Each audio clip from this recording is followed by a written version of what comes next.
Dominant Protector. Credit to the author. 4,411-20. Ang mga pangalan po na nandito ay galing sa mga name generator. Kaya kung meron man pagkakatulad sa mga pangalan ng totoong tao o lugar, ito ay tunay na hindi sinasadya. Sa pagkakataong ito, kahit ang Amara, Sheena, Zyrene, at Aaliyah ay hindi siya pinabayaan. Wala silang pakialam sa kanilang imahe bilang mga babae habang nagmamadali silang umakyat at sinimulang suntukin at sipain si Chester. Isa itong eksenang nagpatindig ng balahibo. Kung narito si Terrence, malamang na magdadalawang isip siya at hindi na muling makikipagtalo sa mga babaeng ito. Wala pang 3 minuto, si Chester ay binugbog ng hindi na makilala. Sa kaguluhan, punit-punit ang kanyang damit, at magulo ang kanyang buhok. Mukha siyang inaabuso, at ang mga tao ay tumawa ng malakas na halos mahulog sila sa lupa. Mga kapatid, dahan-dahan lang ako, o tatawag ako ng pulis. Sabi ni Chester na puno ng hinanakit ang mukha. Sa kabutihang palad, siya ay isang physical practitioner, hindi siya mamamatay sa pambubugbog, at ang iba ay hindi talaga siya papatayin, syempre. Ngunit ang larawang ito ay masyadong nakakahiya, at kung may kumuha ng larawan sa kanya at nag-post nito, paano niya haharapin ang mundo sa hinaharap? He deserves it. Sino ang nagtanong sa iyo na i-delay ang military intelligence? You're really too unreliable to just tell me such an important piece of news at this time. Sinumpa siya ng lahat, ngunit walang nakiramay sa kanya. Isang buong araw na mula nang matanggap nila ang package, kahit sinong normal na tao ang magsasabi nito kaagad, ngunit iba si Chester, naghintay siya hanggang ngayon para ilabas ito. Medyo late ko lang nasabi. Hindi ko talaga nakalimutan. Bakit ba kayo kinakabahan? Napakamot ng ulo si Chester nang walang imak. Mula sa sandaling natanggap niya ang paghahatid, ang kanyang atensyon ay nasa paghahatid ng Central Express na ito, iniisip ang tungkol sa kung ano ang nangyayari sa likod ng mga eksena. Kung tutuusin, kung hindi lang dahil sa kislap ng inspirasyon, nakalimutan na niya ito. It's been more than 20 hours. You call this just a little late. Bumantong hininga ang lahat at hindi siya pinansin. Nagtipon sila sa isang bilog at nasa sabik na sinabi, halika, halika, halika, pag-usapan natin kung paano tayo dapat tumugon kay Boss Terrence. Napakasimple. Lahat ay kailangang magsulat ng isang sulat, pagkatapos ay pagsamasamahin at ipadala ang mga ito. Mungkahi ni Fatty Boy. Tama, tama. Dapat lahat ay magsulat ng isang liham. Sumulat ng marami hanggat gusto mo. Nakapagdesisyon na ako. Magsisimula ako sa 50,000 na salita. Sabi ni Aaliyah na puno ng ambisyon. 50,000 words. Ate Aaliyah, sa tingin mo ba nagsusulat ka ng nobela? Nagtawanan ng lahat. Tama. Sobra na ang 50,000 words. Napakakapal para magsulat ng 50,000 words sa isang papel. Baka ayaw pa ng ibang tao na ipadala. Sa tingin ko, sapat na ang 30,000 words. Seryosong sabi ni Zyrene. Ang lahat ay na-floor, ang iyong 30,000 ay isang makapal na stack, gaano kahusay kaysa sa 50,000 ni Aaliyah. Bukod dito, napakaraming tao ang naruroon. Kung ang lahat ay sumulat ng 30,000 salita, iyon ay magdadagdag ng hanggang ilang daang libong salita. Gaano kakapal ang papel? Malamang mababaliw ang Central Express Delivery Company, di ba? Sobra na ang 30,000 na salita, dapat tayong lahat ay maging mas makatotohanan. Kung talagang gagawa tayo ng ilang daang libong salita, kahit na natanggap ito ni Terrence, kailangan niyang maghiwalay ng ilang araw para basahin ito. Hindi napigilan ni Amara na matawa. Oo, tama sis-in-law Amara. Tumango ang lahat bilang pagsang-ayon at nagtanong, kung gayon, ano sa palagay mo ang pinakaangkop na limitasyon ng salita? Well, seryoso itong pinag-isipan ni Amara sa mahabang panahon, at sa wakas ay dahan-dahang sinabi, paano kung 20,000 salita? Pupunta ako. Ang isang malaking bilang ng mga tao sa madla ay agad na bumagsak. Bawat isa sa kanila ay hindi alam kung matatawa o maiiyak. Pagkatapos ng lahat ng pag-uusap na iyon, kahit na nagsimula ka sa 10,000 salita. I can't help it. It's been a year since we last met, ang dami kong gustong pag-usapan. Nilabas ang dila ni Amara sa kahihiyan. Lumipas ang isang buong taon, at napakaraming bagay na hindi maipaliwanag sa 1,000 salita. Ang mga babae ay emosyonal na nilalang, at kahit ano pa iyon, gusto nilang ibahagi ito sa lalaking mahal nila. Kahit na ang Amara ay hindi exception.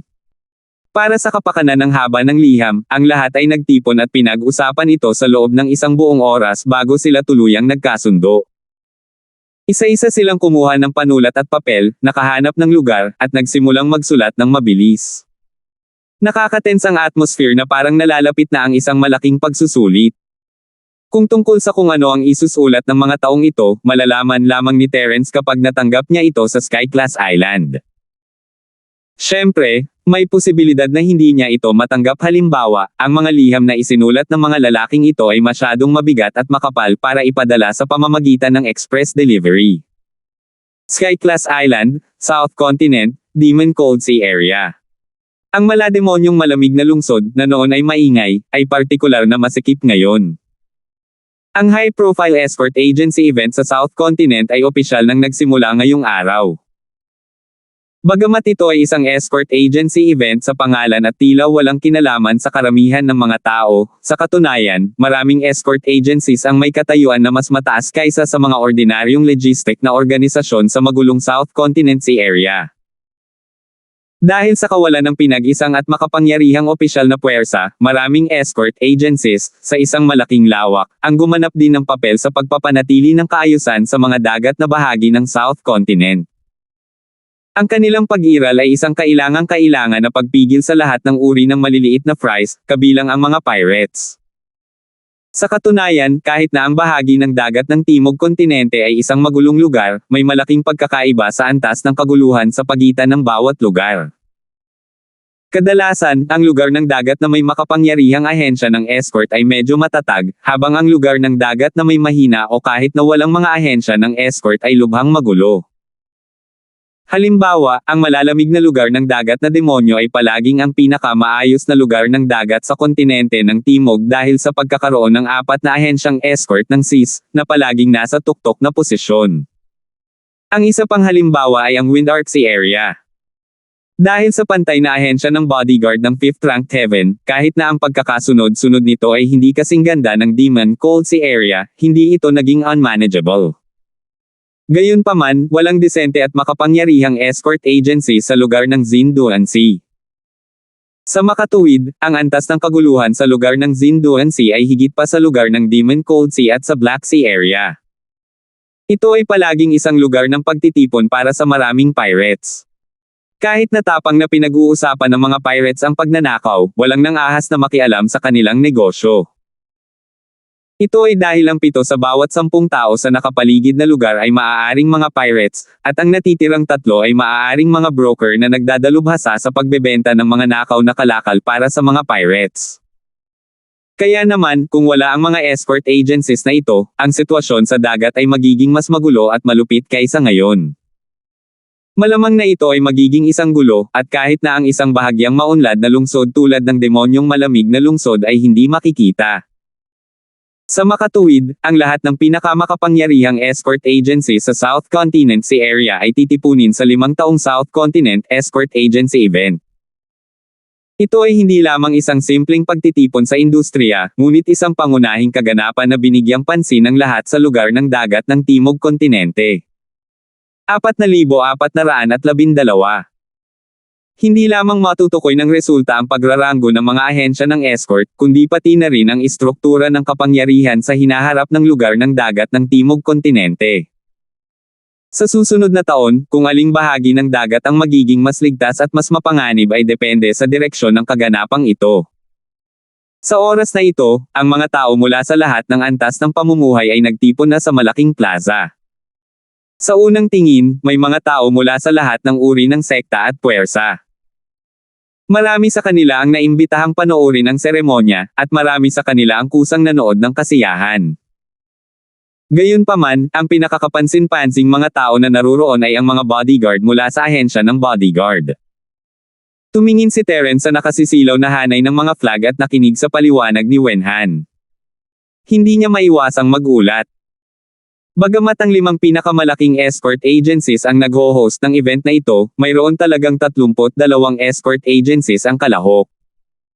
Sa madaling salita, halos lahat ng escort agencies sa lahat ng dagat ng South Continent ay lumitaw sa eksena. Ang reputasyon ng escort agency meeting ng South Continent ay talagang karapat-dapat. Mayroon lamang isang pangwakas na layunin sa kaganapang ito, at iyon ay upang matukoy ang 5 pinakamalakas na ahensya ng escort. Mayroong 32 escort agencies na naroroon, ngunit kailangan nilang makipagkumpetensya para lamang sa 5 pwesto. Ang hirap nito ay halata. Iniisip lang ni Terence ang tungkol kay Wabaw noon at hindi niya inilagay ang South Continent Escort Party sa kanyang puso, ngunit tila hindi magiging madali para sa Berto Escort Agency na panatilihin ang kanilang nangungunang 5 pwesto. Sa gitna ng plaza, pansamantalang itinayo ang isang entablado. Hindi kalakihan ang espasyo, at mayroon lamang 5 upuan dito. Gayunpaman, ang mga tao sa bawat upuan ay lahat ay nakaupo ng patayo.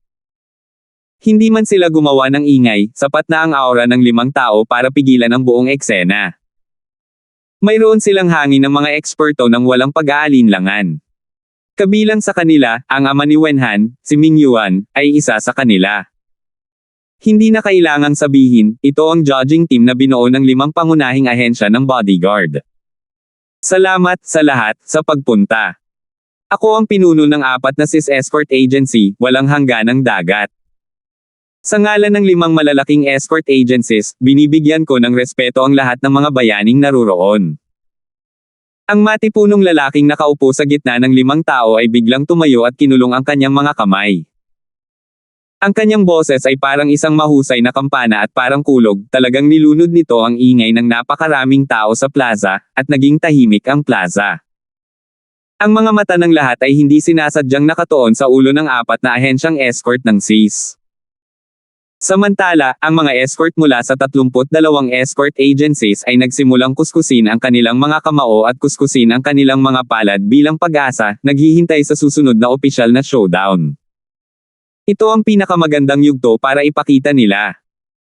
Ang bangkwat ng ahensya ng escort ng Timog Kontinente ay hindi lamang para sa kompetisyon ng 5 nangungunang ahensya ng escort, kundi pati na rin ang pinakamataas na yugto para sa kompetisyon sa pagitan ng mga escort. Para sa kanila, ang piging na ito ay kasing halaga ng pagsusuri ng imperial noong sinaunang panahon para sa mga iskolar. Ito ay direktang nauugnay sa kanilang hinaharap. Kung makakapag-perform sila ng maayos sa event na ito, kahit na hindi sila kilala noon, tiyak na tataas ang kanilang net worth sa hinaharap. Baka maging focus of attention pa sila at posibleng makapasok sila sa upper echelons ng bodyguard agency. Sa ngalan ng 5 ahensya ng escort, ipinapahayag ko na opisyal na nagsimula ang 37th South Continent Escort Agency Grand Meeting.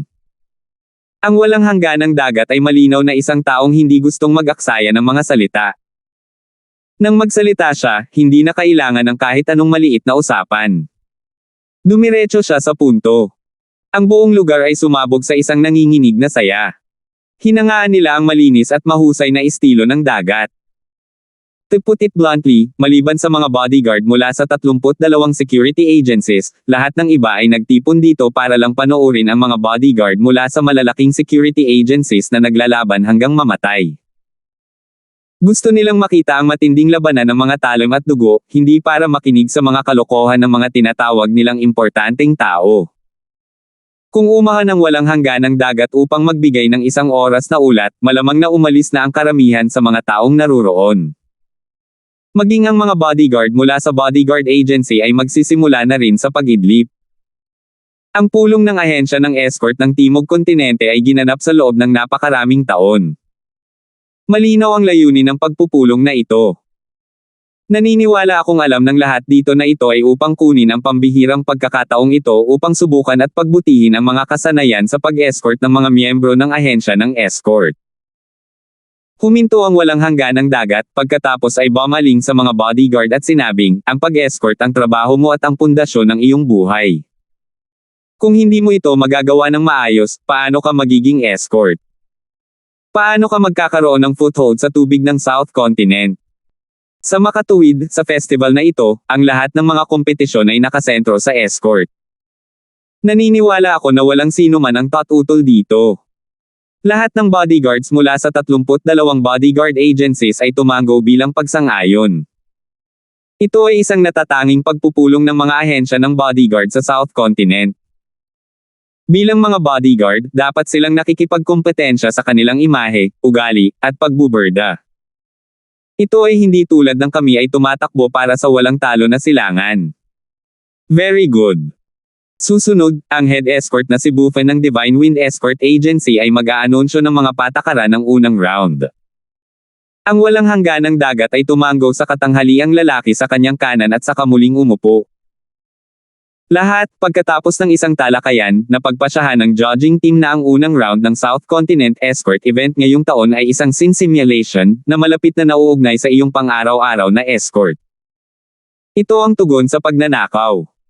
Tinapos ni Buffen ang walang hangganang pangungusap ng dagat. Natuwa ang mga tao nang marinig nila ito. Sa narinig pa lang nilang pangalan, nahulaan na nila na hindi ito magiging madali. Gayunpaman, handa na sila sa pag-iisip. Pagkatapos ng lahat, ang kompetisyon sa mga nakaraang pagtitipon ng ahensya ng escort ay palaging napakadugo at malupit. Kailanman ay walang namamatay. Ito ay palaging ang estilo ng dagat ng South Continente. Kung hindi, ang naturang event ng high-profile escort agency ay mauuwi lamang sa isang maliit na away ng walang anumang dugo. Sa gayong kompetisyon sa greenhouse na hindi makayanan ang pagsubok, paano kung sa wakas ay may ranggo sila sa nangungunang 5 ahensya ng escort? Magagawa ba nilang takutin ang mga mabangis na pirata na iyon? Sa katubigan ng Timog Kontinente, mayroon lamang 2 bagay na tunay na makakakuha ng karapatang magsalita. Ang isa ay lakas, at ang isa ay dugo. Kung wala ang alinman sa mga bagay na ito, hindi maiisip ng isa na sugpuin ang mga walang batas na pirata, at magiging isang kumpletong biro lamang. Simple lang ang rules. Bawat ahensya ay magpapabunot ng lot at magpapadala ng 4 na Golden Core Stage bodyguard para i-escort ang mga kalakal sa daan. Inihayag ni Buffen. Sa madaling salita, ito ay isang laban sa 4 na koponan, ngunit ang ikinakuryos ni Terence ay kung bakit may limitasyon ang Golden Core Masters. Ang panuntunang ito ay talagang napaka-normal. Kahit na ang pinakamakapangyarihang 4 na SIS Escort Agency ay may malaking bilang ng mga Golden Core Stage Escort. Hindi naman sa hindi nila kayang kumuha ng mga bagong escort na Soul Stage, ngunit kung magpadala sila ng nascent Soul Stage Escort para sa mga ordinaryong escort item, walang tubo para sa escort agency, at walang kailangan. Paliwanag ni Wenhan. 4,413. Nakikita ko. Tumango si Terence. Ang ahensya ng bodyguard ng Berto, halimbawa, ay nagkaroon ng bagong dating na Soul Master tulad ng kanta ni Butler, ngunit naroon lamang siya upang takutin sila. Hindi sila lalabas ng personal. Dahil isa itong scenario simulation, natural na kailangan itong ibalik sa pinakamakatotohanang sitwasyon. Kadalasan, ang mga bodyguard ng Golden Core Stage ang pinalabas. Sa oras na ito, natural na kailangang ipadala ang mga bodyguard ng Golden Core Stage. Kung hindi, kung ang lahat ng mga pangunahing ahensya ng escort ay desperadong nagpadala ng kanilang pinakamalakas na eksperto, ito ay magiging walang kabuluhan. Kung hahayaan nilang lumaban ang mga eksperto sa entablado ng Nascent Soul, kahit nanalo sila, hindi nila maipapakita ang tunay na pamantayan ng mga ahensya ng escort. Ang 5 pinakamalaking escort agencies na nanalo sa huli ay hindi makumbinsi ang publiko. Ang limitasyon sa oras ay isang joystick. Kung ang escort party ay matagumpay na makakahawak sa escort item at lahat ng 4 na escort ay mabubuhay sa loob ng oras na iyon, makakakuha ka ng 80 puntos. 10 puntos ang ibabawas para sa bawat taong matatalo ng escort party. 10 puntos ang ibabawas para sa bawat taong matalo ng escort party. 10 puntos ang ibabawas para sa bawat taong namamahala sa escort na makakaligtas. Sa kabilang banda, kung ang partidong nagbabantay sa tribute ay hindi makahawak sa tribute, magkakaroon sila ng 0 points. Bilang kapalit, ang partidong nagnakaw ng tribute ay makakakuha ng 80 puntos. Sa parehong logic, 10 puntos ang ibabawas para sa bawat taong natalo ng partido. 10 puntos ang ibabawas para sa bawat taong nabubuhay sa panig ng kalaban. Sa round na ito, ang 32 escort agencies ay magkakaroon ng tig-isang pagkakataon na magbantay at isang pagkakataon kay Rob. Magkasama, iyon ang magiging kabuoang puntos para sa round na ito. Naiintindihan mo ba ang mga patakaran? Sabi ni Buffon sa lahat. Narinig kita ng malinaw. Ang grupo ng mga bodyguard ay sabay-sabay na tumugon na may mahusay na taas at understanding. Mukhang malupit ang panuntunang ito. Hindi napigilan ni Terence na i-click ang kanyang dila. Ang mga alituntunin ng unang round na ito ay hindi gaanong kompetisyon, ngunit isang killing spree. Gumagamit sila ng mga puntos para pilitin kang pumatay. Sa conclusion, hindi alintana kung ang partidong nagbabantay o ang partido ng pagnanakaw, mayroon lamang isang pangkalahatang prinsipyo para sa mga kalahok na escort. Habang tinitiyak na makakaligtas sila, kailangan nilang patayin ang kanilang mga kalaban hanggat maaari. Ito ay dahil sa paggawa lamang nito maaari silang makakuha ng mataas na marka. Napuntahan na niya ang lahat ng uri ng mga kompetisyon at pagsubok mula nang dumating siya sa Sky-class Island, at habang hinihikayat nila ang kompetisyon at hidwaan, hindi kailanman nagkaroon ng kompetisyong tulad nito, kung saan napilitan kang pumatay gamit ang mga puntos. Ang lahat ng ito ay maiuugnay lamang sa kapaligiran at kapaligiran. Kung ikukumpara sa kompetisyon ng pagpatay sa ngayon, ang mga kompetisyon sa pagsubok sa tatlong pavilion ng North Island ay naglalaro lamang ng bahay sa isang greenhouse. Ito ay napaka-komportable at walang mga hamon. Hindi alam kung psychological illusion lang ba ito o kung totoo nga, pero mula sa sandaling ito, lahat ng bodyguards mula sa 32 bodyguard agencies ay biglang nagkaroon ng karagdagang layer ng nakakatakot na pagpatay sa kanila. Biglang naging mabigat ang kapaligiran, na para bang sila ay mga taong nagsasakripisyo na malapit ng makipagdigma. Ang mga patong ng madilim na ulap ay lumutang sa kalangitan at idiniin sa ulo ng lahat. Kuya Quail, ano ang plano mo? Tumingin si Terence kay Wenhan, pagkatapos ay sa iba pang ahensya ng seguridad. Dahil iba-iba ang mga patakaran ng South Continent Escort Party bawat taon, ngayon lang nila nalaman ang mga patakaran. Ang mga pinuno ng bawat escort agency ay abala sa pag-aayos ng kanilang mga tropa. Ito ang unang round ng kompetisyon. Kung maaari silang manalo sa unang labanan ay direktang matukoy ang momentum ng escort agency at hindi direktang makakaapekto sa direksyon ng susunod na kompetisyon. Sa makatuwid, ito ay pinakamahalaga at walang mga pagkakamali ang pinapayagan. Nang marinig ang tanong ni Terence, lahat ng escort mula sa Berto Bodyguard Agency ay tumingin kay Wenhan.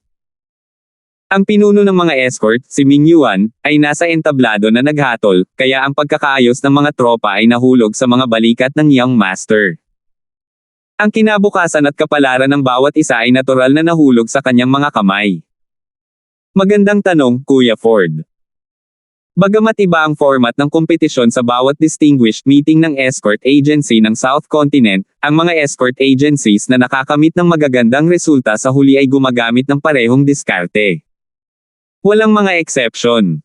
Mahiwagang ngumiti si Wenhan. Oh! Hindi maiwasan ni Terence na maging interesado. Ang diskarte ay talagang napakasimple. May mga magigiting na lalaki na may mapagbigay na pabuya.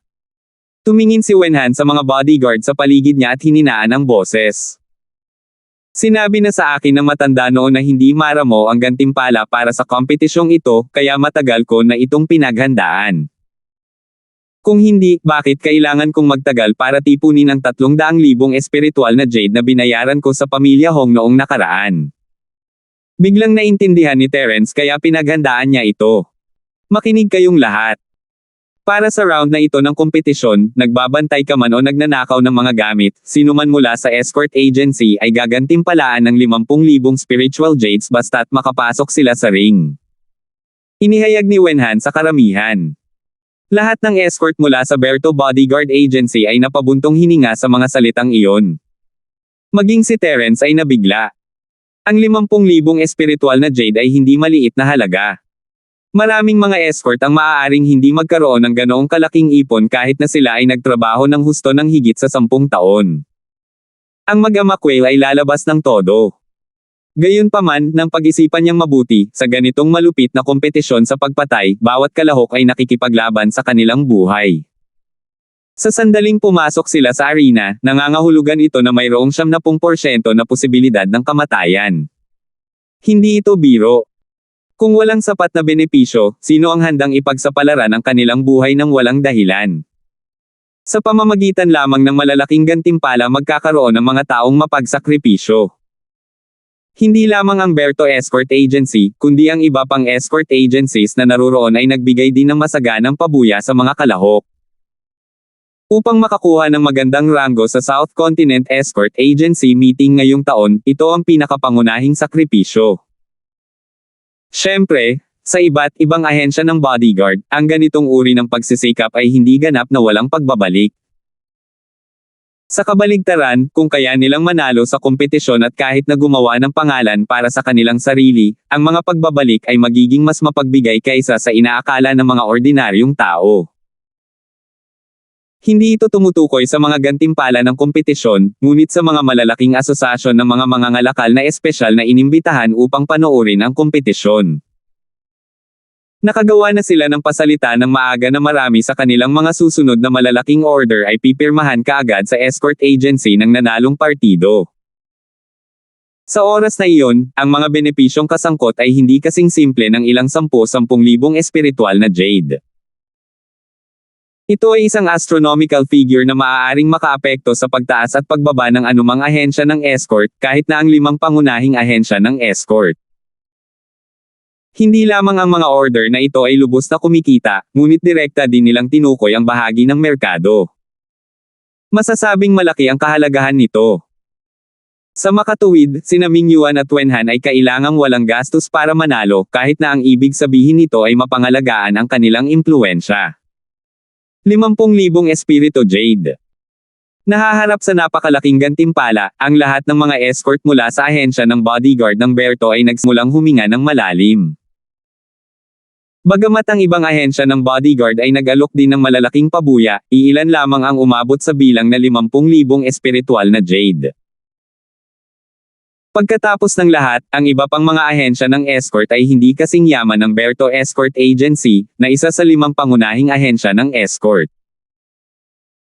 Kung ang isang tao ay bibigyan ng 50,000 espiritual na jade, ang unang round ng kompetisyon ay magdadagdag ng hanggang 400,000 espiritual na jade, kabilang ang 4 na gwardya at ang 4 na magnanakaw. Halos katumbas iyon ng taunang kita ng mga escort agencies na iyon. Ilang ahensya ang kayang bayaran iyon? 4,414. Young Master, ibilang mo ako. May nanguna sa pagpaparehistro. Pupunta rin ako. Pupunta rin ako. Ang iba ay hindi pumayag na mahuli at masigasig na nag-sign up ng isa-isa, natatakot na ang 8 lugar na ito ay maaga ng iba. Hindi napigilan ni Terence ang mapangiti sa mga usapan sa sitwasyon pera. Maaaring sabihin ng sinumang may mga mata na ito ay isang kompetisyon na may mataas na tsansa ng kamatayan, na inilalagay ang kanilang buhay sa linya. Ngunit sa 50,000 espiritong si Jade sa harapan nila, hindi na sila natakot na maging multo. Good. Ang mga bodyguards ng Berto Bodyguard Agency ko ay talagang lahat ay matatapang at may kaalaman. Hindi ko kayo nahusgahan. Paano ba naman ito? Ang mga handang lumaban ay unang lumapit sa akin at mag-sign up, pagkatapos ay pipiliin ko ang mga kandidato mula sa kanila. Maluwag na sabi ni Wen Han. Ang kapangyarihan ng espiritual na jade ay tunay na walang hanggan. Sa loob lamang ng maikling panahon, mahigit 100 escort mula sa Berto Escort Agency ang nag-sign up, na higit sa 8 slot na kailangan para sa kompetisyon. Binigyan nito si Wen Han ng higit o kaunting puwang para ayusin ang kanyang mga tropa. Ang unang labanan ay direktang nauugnay sa moral ng buong pagpupulong. Kung maaari silang makakuha ng isang magandang simula ay ang pinakamahalaga. Kung maaari, gagawin ng bawat escort agency ang kanilang makakaya upang magpadala ng mga malalakas na tao. Kahit na hindi sila nagpadala ng kanilang mga trump card, magpapadala sila ng mga first class na eksperto. Gayunpaman, mayroong isang mahalagang premise. Ang mga taong ito ay kailangang maging handang lumaban. Pagkatapos ng lahat, hindi tulad ng sekta, na may ganap na kontrol sa lahat ng mga alagad nito, ang relasyon sa pagitan ng ahensya ng bodyguard at ng bodyguard ay isang relasyon ng interes at trabaho lamang. Katulad ng karaniwang gawaing escort, kung payag ba ang bodyguard na gawin ang trabahong ito o hindi ay nakasalalay sa sariling kagustuhan ng bodyguard. Hindi ito mapipilit ng ahensya ng bodyguard, at hindi nila ito pipilitin. Ang isang melon na pilit na pinilipit ay hindi magiging matamis. Huwag na nating pag-usapan kung babayaran ito ng bodyguard agency. Napilitan man silang umakyat sa entablado, magtatrabaho lang sila ng walang pagsisikap. Sa huli, ang ahensya ng bodyguard ang magdurusa sa mga pagkalugi. Sa makatuwid, kung nais ng sinumang escort agency na makamit ang pinakamahusay na epekto ng pag-aayos ng kanilang mga tropa sa isang battle formation, magagawa lang nila ang ginawa ng Berto Escort Agency. Gumamit sila ng mga benepisyo para tuksohin ang isang grupo ng mga escort na magkusa na lumaban. Ang pinakamagaling lamang sa kanila ang magkakaroon ng lakas at motibasyon na tunay na ipaglaban ang karangalan ng ahensyang escort. Bilang young master ng Berto Bodyguard Agency, si Wenhan ay palaging namamahala sa pangkalahatang sitwasyon. Natural na alam niya ang lakas ng mga bodyguard na ito tulad ng likod ng kanyang kamay. Inisa-isa ng kanyang mga mata ang mga mukha ng mga rehistradong bodyguard na ito, at nakapagdesisyon na siya sa kanyang puso. Kung tutuusin, nakakulong siya sa paggawa ng lahat ng uri ng paghahanda sa mga araw na ito. Ang kanyang mga pagsisikap ay hindi nawala ng kabuluhan. Kuya Ford, ano sa tingin mo? Lumingon si Wenhan kay Terence. Bagamat mayroon siyang conclusion sa kanyang puso, kailangan niyang isaalang-alang ang opinyon ni Terence. Pagkatapos ng lahat, si Terence ang kanyang pinakamakapangyarihang trump card. Hehe, Kuya Quail, ikaw ang commander-in-chief. It's your business how you arrange the troops. Kung sino ang gusto mong umakyat dapat umakyat. Bakit mo ako tinatanong? Hindi mapigilan ni Terence na mapangiti. Sa kanyang lakas, hindi siya matatalo sa mga Golden Core Stage Cultivator. Ang unang round na ito ay maaaring isang near-death experience para sa iba, ngunit hindi ito pressure para sa kanya. Kung pumunta siya o hindi, depende sa ayos ni Wenhan. Kung walang sapat na tao, hindi magkakaroon ng anumang pagtutol si Terence kung umakyat siya upang mabuo ang mga numero. Haha, 2 heads are better than 1. Kuya Ford, matutulungan mo rin ako. Paano na? Interesado ka bang maglaro? Tawa ng tawa si Wenhan. Para kay Terence, ang ganitong uri ng kompetisyon ay talagang katuwaan lamang. Kuya Quail, anong plano mo? Kung kailangan mo ako, pupunta ako. Bahagyang ngumiti si Terence bago huminto. Pero mas nag-aalala ako sa escort agency ng Dragon Boat. Lalaban ba si Wabaw sa unang round? Kung gagawin niya, Kuya Quail, kailangan mong mag-iwan ng pwesto para sa akin. Si Wabaw ay ang lihim na strategist ng Poison Eye Mercenary Group, halos kapareho ni Hubert. At ngayon, ang Poison Eye Mercenary Group ay isa ring mahalagang tulong sa ibang bansa para sa Longzhou Escort Agency. Kaya, si Wabaw ay nasa Longzhou Escort Agency, tulad ni Terence sa Berto Escort Agency. Pareho silang trump card. Upang makipagkompetensya para sa posisyon ng 5 pinakamalaking escort agencies, kung ang Longzhou Escort Agency ay determinadong manalo sa unang round, malaki ang posibilidad na ipadala nila si Wabaw. Ang orihinal na intensyon ni Terence ay i-target si Wabaw sa escort meeting sa pagkakataong ito. Kahit na hindi niya madrawing ang Longzhou Escort Agency, hindi niya hahayaang mawala ang pagkakataong ito. Kung hindi niya maalis si Wabaw sa pulong, hindi na siya makakahanap ng isa pang pagkakataon para harapin ang lalaking ito mamaya. Oo. Bago tayo magsimulang mag-drawing, lahat ng bodyguard agencies ay kailangang magsumite ng listahan ng pangalan ng mga kalahok na bodyguard sa judging panel. Sasabihin ko sa matandang master at hilingin sa kanya na pansinin ito. Kung mayroon man, isusumit ko ang iyong pangalan, Kuya Ford. Kung wala, pagkatapos ay kalimutan na ito. Tumango si Wenhan. Bagamat determinado siyang manalo sa unang round, hindi niya planong hayaan si Terence na umahan sa simula pa lang. Pagkatapos ng lahat, binigyan niya ng posisyon si Terence na gamitin ang kanyang trump card sa napakahalagang sandali. Kung ginamit niya ito sa simula pa lang, hindi lamang ito magiging isang pag-aaksaya ng talento, ngunit ilalantad din niya ang kanyang trump card na naglalagay sa kanya sa isang passive na posisyon sa mga susunod na round. Bukod dito, ang ahensya ng bodyguard ng Berto ay isa sa 5 malalaking ahensya ng bodyguard. Kahit na sila ang huling pwesto, may kakayahan pa rin silang manalo. Hanggat ang kanilang swerte ay hindi masyadong masama, dapat silang makakuha ng isang mahusay na simula sa mga first class na manlalaban sa ahensya. Kaya, hindi na kailangang umakyat si Terence para sa unang round. Siyempre, kung dahil kay Wabaw kaya nagpa siya si Terence na pumunta, iba na ang kwento. Kumuha si Wenhan ng panulat at papel at isinulat ang 2 pangalan ng 8 tao. Ang isa sa kanila ay may Terence, at ang isa ay... Inihanda niya ito para sa mga emerhensya at buong lakas na naglakad patungo sa gitnang plataporma. Sa oras na ito, dahil magsisimula na ang pagguhit ng mga palabunutan, karamihan sa 32 ahensya ng bodyguard ay nakapaghanda na ng listahan ng 8 tao at naisumat ito sa pangkat ng hurado. Gayunpaman, hindi agad ito ibinigay ni Wenhan.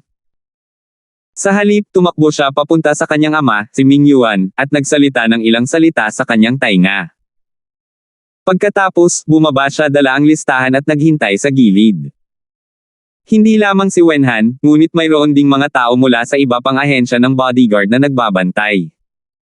Lahat sila ay may isang bagay na karaniwan, lahat sila ay mula sa 5 pangunahing ahensya ng bodyguard. Una, kailangan nilang tingnan ang listahan ng mga kalahok mula sa iba pang ahensya ng escort. Matapos malaman ang kalaban, maaari na silang gumawa ng nakatarget na kaayusan. Ito ay palaging pribilehiyo ng 5 pangunahing ahensya ng escort. Ito ay isang bagay na hindi maaaring ikainggit ng ibang mga ahensya ng escort. Dahil walang kasama sa judging team, walang kwenta kahit na sinadya nilang i-delay. Hindi nila makita ang listahan ng mga kalahok mula sa iba pang ahensya ng bodyguard, kaya syempre, hindi nila ito matarget. Maaari lamang silang umasa sa kanilang sariling lakas. Buti na lang at naisumit ang listahan bago ang drawing ng lats. Sa ngayon, walang nakakakilala sa mga kalaban ng bawat isa, kaya medyo patas. 4,415. Hindi malamang na isa sa mga ahensya ng escort ay sadyang target na mamatay. Sa karamihan, ang 5 pangunahing ahensya ng escort ay gagawa ng kaunting pagsasaayos sa kanilang diskarte sa pag-aayos ng kanilang mga tropa at pormasayon. Hindi nila partikular na ita-target ang isang ahensya. Kaya naman, pumikit ang lahat at kumilos na parang nakasanayan na. Bilang isa sa 5 pangunahing ahensya ng escort, ang isa ay kailangang magkaroon ng ilang mga pribilehiyo. Sa bahagi ng dagat ng Timog Kontinente, kung saan nambibiktima ng malalakas ang mahihina, napakabihirang na makamit ang gayong pagiging patas.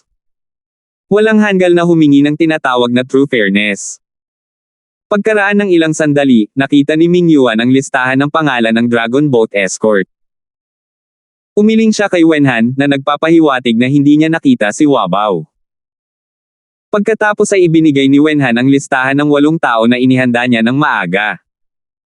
Kasunod nito, ipinasa ng mga kinatawan ng iba pang 5 malalaking ahensya ng bodyguard ang kanilang mga pangalan. Kung ikukumpara sa bagong promote na Berto Bodyguard Agency, halatang mas may karanasan sila. Habang hinihintay ni Wenhan ang listahan ng pangalan ng ahensya ng Longzhou Escort, hinihintay nila ang listahan ng pangalan ng ahensya ng Berto Escort, gayon din ang kanilang sariling listahan ng pangalan. Ang pinakamalaking kakompetensya ng 5 ahensya ng escort ay palaging isa't isa. Ang banta na ibinabante sa kanila ng ibang escort agencies ay mas mababa kaysa sa kanilang sarili. Matapos maisumite ng lahat ng 32 ahensya ang kanilang mga pangalan, pagkatapos ay tinipon ni Buffon ang lahat ng mga taong namamahala sa ahensya sa ngalan ng judging panel. Sa ilalim ng pangangasiwa ng lahat, nagsimula silang gumuhit ng palabunutan. Mula noong sinaunang panahon, anuman ang anyo ng kompetisyon, ang pagguhit ng mga palabunutan ay palaging bahagi kung saan ang mga dirty trick ang pinakamalamang na lumitaw. Ito rin ang segment kung saan ito ang pinakamalamang na magkaroon ng mga underhanded na operasyon. Sa makatuwid, ang lahat ay nagbigay ng espesyal na pansin dito at nagbigay ng espesyal na pansin dito. Bilang resulta, ang mga hukom mula sa 5 malalaking ahensya ng bodyguard ay hindi lamang ang masusing nagmamatsyag sa proseso. May iba pang inimbitahang bisita mula sa iba't ibang puwersa. Kung ang sino man ay makakagawa ng anuman sa ilalim ng pangangasiwa ng napakaraming mga master, kung gayon kailangan nilang maging kasing lakas ni Terence. Napakabilis, ang mga resulta ng draw ay inihayag sa ilalim ng maingat na mga mata ng lahat. Isinasantibi ang mga resulta ng iba pang escort agencies, kahit papaano ay hindi masyadong masama ang draw ng Berto Escort Agency. Ang resulta ng draw ay ang kalaban para sa escort battle ay ang Woma Escort Agency, at ang kalaban para sa escort robbery battle ay ang Yongxing Escort Agency. Buti na lang, maging ang Horse Escort Agency o Yongxing Escort Agency, wala sila sa top 5 escort agencies. Hindi sila ngayon, at hindi sila noong nakaraan. Sa makatuwid, sa mga tuntunin ng pangkalahatang lakas, ang Berto Escort Agency ay halatang mas malakas. Gayunpaman, hindi natuwa si Wenhan sa resulta ng draw. Kahit na ang lakas ng dalawang escort agencies na ito ay hindi maikukumpara sa 5 pangunahing escort agencies, siguradong hindi sila mahina. Sa huling pagpupulong ng ahensya ng escort sa South Continent, ang dalawang ahensyang ito ay nirerango sa ika-11 at ika-13 ayon sa pagkakabanggit. Bukod dito, ang lakas ng dalawang ahensya ng bodyguard na ito ay napakatatag. Hindi lang sa huling pageant, pero napanatili nila ang ranking na ito sa halos lahat ng nakaraang pagtitipon. Sa madaling salita, kabilang sa 32 ahensya ng bodyguard, bagaman ang ahensya ng bodyguard ng Woma at ang ahensya ng bodyguard ng Yongxing ay hindi itinuturing na first class, ganap silang karapat-dapat sa isang mas mataas na average na pagsusuri. Higit sa lahat, iba sila sa Berto Escort Agency. Upang harapin ang pangunahing kaganapan sa ibang pagkakataon, kinailangan ni Wenhan na mapanatili ang kanyang lakas upang maiwasan ang kakulangan ng tibay. Gayunpaman, hindi magkakaroon ng ganoong ideya ang Horse Escort Agency o ang Yongxing Escort Agency. Ang kanilang tipikal na diskarte ay upang labanan ang kamatayan sa bawat laban at hindi kailanman sinasadyang pigilan ang kanilang lakas. Para sa kanila, ang posisyon ng isa sa 5 pinakamalaking escort agencies ay isang hindi maabot na pangarap. Ang pinakamakatotohanang layunin ay upang mapanatili ang kanilang ranggo. Malaking tagumpay na para sa kanila ang makapasok sa top 10. Ang kanilang dating ranggo ay nakamit sa pamamagitan ng pakikipaglaban hanggang kamatayan sa iba. Sa pagkakataong ito, natural na kailangan nilang gawin ang kanilang makakaya. Sa makatuwid, ang dalawang pamilyang ito ay tiyak na mahirap harapin. Hindi nakakagulat na si Wenhan ay nakasimangot. Ito ang kanyang unang pagkakataon na manguna sa isang koponan na lumahok sa kaganapan ng bodyguard ng South Continent. Kung siya ay gumawa ng isang masamang simula at nabigo sa simula, siya ay masyadong mahihiya upang harapin ang sinuman. Hindi na kailangang kabahan. We're the strong side, so there won't be any problems if we perform as per normal. Sila dapat ang dapat kabahan. Sabi ni Terence habang tinatapik ang balikat niya. Tama si Kuya Ford, masyado akong nahuli sa sitwasyon. Si Wenhan ay pawis na pawis. Lumingon siya para tingnan ang mga bodyguard at tumango kay Terence ng may pasasalamat. Ang general ay ang tapang ng mga sundalo. Hindi pa opisyal na nagsisimula ang digmaan, at kahit siya, ang young master, ay natarante na, ang epekto sa moral ng lahat ay maiisip. Kung hahayaang kumalat ang takot na ito, marahil ay talagang matatalo ang army na parang bundok. Ngumiti si Terence. Wala siyang pakialam sa mga resulta ng ahensya ng bodyguard ng Berto, ngunit hindi niya basta-basta panunuorin si Wenhan at ang iba pa na gumagawa ng mababang antas ng mga pagkakamali. Kahit na para sa kapakanan ng kanilang pagkakaibigan, kailangan niyang tiyakin na mapapanatili ng ahensya ng bodyguard ng Berto ang posisyon nito bilang isa sa 5 malalaking ahensya ng bodyguard. Kung hindi, nakakahiya para kay Terence, na naging trump card ng mag-amang Chi. Ang mga bodyguard mula sa 32 bodyguard agencies ay nagpahid ng kanilang mga kamao at nagpunas ng kanilang mga palad habang tinitingnan ang battle arrangement na inihayag sa malaking notice board. In the end, under the announcement of the judging team, sunod-sunod silang pumasok sa kani-kanilang competition grounds. Para sa bawat escort agency, magkakaroon ng 2 round sa unang round ng kompetisyon ang escort guarding battle at ang escort snatching battle. Walang oras upang mag-adjust sa pagitan ng 2 labanan, at magsisimula sila sa parehong oras. Sa napakalaking malademonyong malamig na plaza, ang 32 escort agencies ay nag-okupa ng isang espasyo. Sa gitna ng bawat espasyo, mayroong isang treasure chest na inihanda ng maaga. Ito ang kanilang selyadong pakete, at ito rin ay masasabing arena nila. 8 escort ang lalabas para sa labanan. 4 sa kanila ang magbabantay sa mga gamit ng escort at sarili nilang singsing, habang ang 4 naman ay pupunta sa singsing ng ibang escort agency para robin sila. Sa utos ng hukom, sabay na nagsimula ang unang round ng 32 laban. Sa 32 magkaibang venue, nagsimulang lumaban ang 256 na Golden Corps bodyguard. Ang kapaligiran sa pinangyarihan ay agad na itinulak sa tuktok. Umaakyat sa langit ang mga hiyawan at nakakabingi. Ang mga bodyguard sa field ay alinman sa pag-atake, pagtatanggol, pagharap sa isa't isa, o paggala sa paligid. Ang lahat ay nakabantay na parang kaharap ang isang malaking kalaban at hindi nang ahas na pakawalan ang kanilang pagbabantay. Sa oras na ito, ang pinakaabalang tao ay hindi sila, ngunit ang mga taong namamahala sa iba't ibang ahensya ng bodyguard.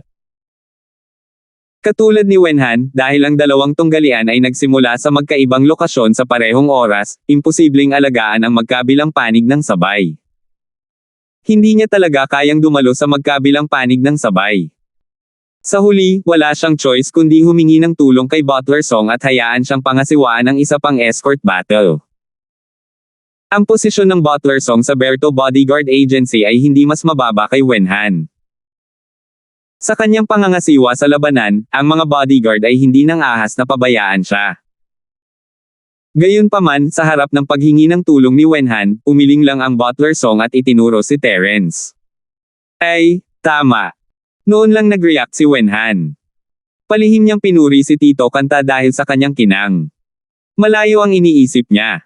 4,416. Sa halip na hayaan ang tiyuhin na Kanta na pangasiwaan ang labanan, mas mabuting humingi ng tulong kay Fordy. Sa panlabas, humihingi siya ng tulong, ngunit sa katotohanan, sinusubukan niyang lumapit kay Ford. Kuya Ford, sa iyo ko lang ipagkakatiwala ang bagay na ito. Dapat mong tulungan ang nakababatang kapatid na ito. Humingi ng tulong si Wenhan kay Terence. Kung ganoon. Sige. Kumurap si Terence, ngunit hindi tinanggihan ang alok. Hindi man siya gaanong nag-ugat gaya ng Kantang housekeeper sa bodyguard agency, sa kanyang pagkakakilanlan at lakas, lalo na sa kanyang mga nagawa noon, lahat ng nasa bodyguard agency ay humanga sa kanya. Hindi naman dapat big deal sa kanya na mag-supervise lang sa laban. Bukod dito, medyo interesado rin dito si Terence sanay na siyang makipaglaban sa mga tao, ngunit hindi pa siya naging pansamantalang coach. Ngayon ang perpektong araw para matugunan ang kanyang pagnanasa. Si Wenhan ang namamahala sa escort battle, habang dinala ni Terence ang 4 na Golden Corps bodyguard sa Yongqing Bodyguard Agency kay Rob at lumaban. Sa sandaling ito, nasa entablado na ang 4 na escort mula sa Yongqing Bodyguard Agency. Nakabantay silang lahat na para bang may kaharap silang malaking kalaban. Tulad ng sinabi ni Terence kay Wenhan, ang ahensya ng bodyguard ng Berto ay isa sa 5 malalaking ahensya ng bodyguard. Ang 4 mula sa Yongqing Bodyguard Agency ay handang lumaban hanggang kamatayan, ngunit hindi nila maiwasang kabahan sa sandaling ito. Gayunpaman, ang 4 na bodyguard na kasama ni Terence ay hindi man lang kinakabahan. Ganito ang mundo. Kung mas mahalaga ang labanan, mas kritikal ang sitwasyon. Kung mahina ang kalaban, malakas ang kalaban. Ang kumpiyansa na ito ay napakahalaga. Kung ang isa ay natakot bago ang labanan, kahit na mayroon silang 40% na pagkakataong manalo, ito ay mababawasan sa 30% o mas mababa pa. Pinalaki ni Terence ang lakas ng 4 ay ang peak late stage Golden Corps, at ang 2 pa ay late stage Golden Corps. Ang ginintoang core ay medyo malakas na antas, at ito ay itinuturing na balanse. Hindi nakakagulat, ito dapat ang pinakamahusay sa Yongxing Escort Agency. Dahil ang escort battle at ang escort robbery battle ay nagsimula sa parehong oras at may limitasyon sa oras na isang incense stick, natural na ang escort party ay may isang tiyak na kalamangan kaysa sa escort robbery party. Sa makatuwid, maraming escort agencies ang maglalagay ng kanilang pinakamahusay na mga tao sa escort battle upang matiyak ang kanilang rate ng pagmamarka. Sa kabilang banda, may 4 na tao sa kanyang tabi, isa sa tuktok ng Golden Core Stage at 3 sa huling yugto ng Golden Core Stage. Sa mga tuntunin ng purong lakas, sila ay karaniwang kapantay sa kabilang partido. Wala silang advantage o disadvantage. Kung tungkol sa direksyon ng susunod na kompetisyon, ito ay ganap na nakasalalay sa pagganap ng magkabilang panig. Tandaan, sa tagal bago masunog ang kalahating insenso, huwag kang gagawa ng anumang pag-atake. Sa karamihan, gumawa ng ilang mga pagkukunwari upang subukan ang kalaban. Gayunpaman, huwag makisali sa kalaban. Ito ay isang labanan ng grupo ng 4 na tao. Dapat mong bigyang pansin ang pagprotekta sa isa't isa at huwag mag-iwan ng anumang mga kapintasan para sa kalaban. Mabilis na pumasok si Terence bilang isang coach. Hindi napigilan ng 4 na mabigla. Kahit na may mga tunggalian na ganito noon, wala pang nagbigay sa kanya ng ganoong detalyadong diskarte noon. Sa karamihan, tatayo lang siya at manunood. Sinong mag-aakala na si Terence ay magiging napaka-propesyonal? Hindi nila alam na tinatrato ni Terence ang kanyang sarili bilang isang coach mula sa karaniwang mundo. Ang lahat sa court ay ginawa ng mga manlalaro, ngunit ang isang tunay na makinang na coach ang kumokontrol sa daloy ng laro at magpapasya sa huling resulta. Ito ay ang parehong loika. Pero may time lang tayo para magsunog ng isang insenso. Kung hindi tayo umatake sa first half, natatakot ako na hindi sapat ang second half, di ba? Ang 4 na tao ay nagtinginan ng may pag-aalinlangan, at sa wakas, ang pinakamalakas, ang perpektong eksperto sa yugto ng Jindan, ay humakbang at nagsabi. Sa totoo lang, hindi pa matagal si Terence sa Berto Bodyguard Agency, ngunit sa kanyang mga tagumpay na nakakatakot sa langit, sa kanyang nakakasilaw na katayuan, at sa honorary bodyguard na posisyon na ipinangako sa kanya ni Chief Ming Yuan, ang 4 sa kanila ay lubos na iginagalang si Terence at hindi nang ahas na suwayan ang kanyang mga utos. Gayunpaman, ngayon ay itinaya nila ang kanilang buhay upang lumaban. Para sa kanilang sarili man ito o para sa kapakanan ng ahensya ng bodyguard ng Berto, kailangan nilang manalo sa kompetisyong ito. Kung hindi, kung wala silang kamalayan na ito, mas mabilis silang mamamatay sa labanan dahil sa kalupitan ng buhay at kamatayang labanan. Dahil din dito kaya sila nag-alala. Paano kung walang sapat na oras at hindi sila nagtagumpay sa pagnanakaw ng mga paninda? Ano kaya ang gagawin nila? Kung nabigo sila, wala silang makukuha kahit 1 sentimo. Kahit na nakaligtas sila, paano nila haharapin ang buong escort agency? Paano nila maaangkin ang 50,000 spiritual jade? Pagkatapos ng lahat, kailangan pa rin nilang ipagpatuloy ang pagtatrabaho sa ahensya ng bodyguard sa hinaharap. Ang bawat isa ay isang taong nagmamalasakit sa kanilang mukha. Hindi talaga masarap sa pakiramdam na pinagchichismisan ka sa likod o tinuturo man lang sa harap nila. Hindi, may sapat na oras.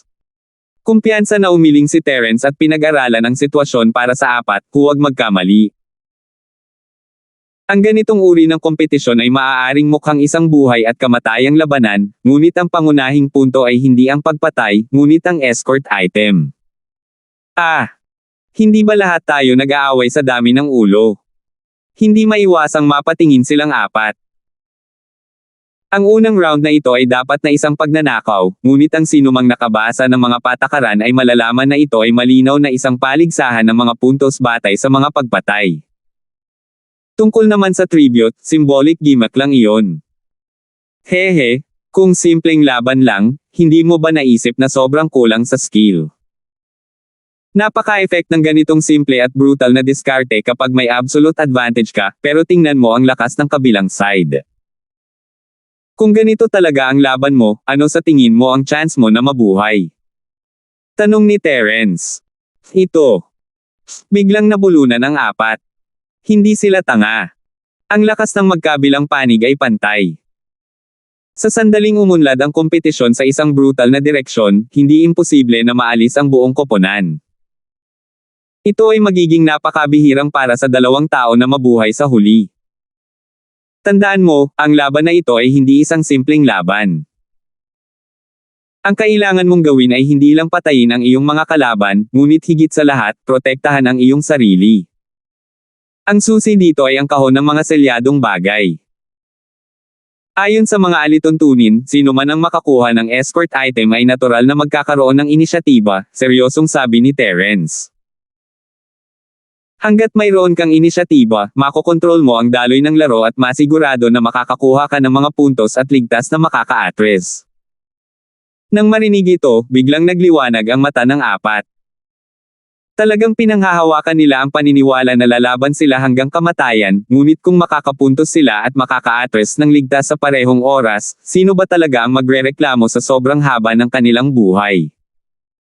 Escort Leader Ford, sabihin mo lang sa amin kung ano ang dapat naming gawin. Makikinig kami sa iyo. Nanguna ang Golden Core Paragon upang ipahayag ang kanyang opinyon. Tama na yan, gagawin namin lahat ng sasabihin mo. Kaagad pagkatapos, tumango rin ang tatlo bilang pagsang-ayon. 4,417. Napakasimple lang. Gawin mo na lang ang sinabi ko. Gamitin mo ang unang kalahati ng oras ng insenso para mag-imbestiga. Kapag may nakitang kapintasan ng kalaban, gamitin mo lahat ng lakas mo. Huminto si Terence at isa-isang tinuro ang apat na bodyguard, 1, 2, 3, 4, alalahanin mo ang kanilang mga numero at bigyang pansin ang mga utos ko mamaya. Pagdating ng oras na magsama-sama kayong patayin kung sino man siya. Naiintindihan mo ba? Narinig kita ng malinaw. Nagkatinginan silang apat at mariing tumango. Pagkatapos, tumalikod sila at pumasok sa arena ng may matinding momentum. Nanalo man sila o natalo, nakasalalay ang lahat sa isang hakbang na ito. Nang makitang gumagalaw ang apat na lalaki mula sa ahensya ng bodyguard ng Berto, ang apat na lalaki mula sa ahensya ng bodyguard ng Yongxing na naka-standby, ay nagkatinginan at biglang mas kinabahan. Hindi nila alam kung ano ang pinaplano ng kabilang partido, ngunit maaari nilang maramdaman na ang kabilang partido ay tiyak na hindi maganda. Kaya ito lang ang kaya ng Berto Bodyguard Agency. Sa tapat ng field ay biglang sumigaw ang isang babae. Mula sa kanyang pananamit at ugali ng mga tao sa kanyang paligid, siya ang dapat na namamahala sa Yongxing Bodyguard Agency. Napatingin si Terence sa kanya nang may pagtataka. Mahirap para sa mga babaeng magsasaka na mabuhay sa isang magulong South Continent Sea area, at ang babaeng ito ang pinuno ng Yongxing Bodyguard Agency. Sa pamamagitan lang ng overwhelming everything in a bloody battle can one win to the end. All other conspiracies and tricks are laughable and self-deceiving. They don't even understand such a simple truth. Parang ang Berto Escort Agency talaga ay walang mahanap na makakapagtaas ng image nila.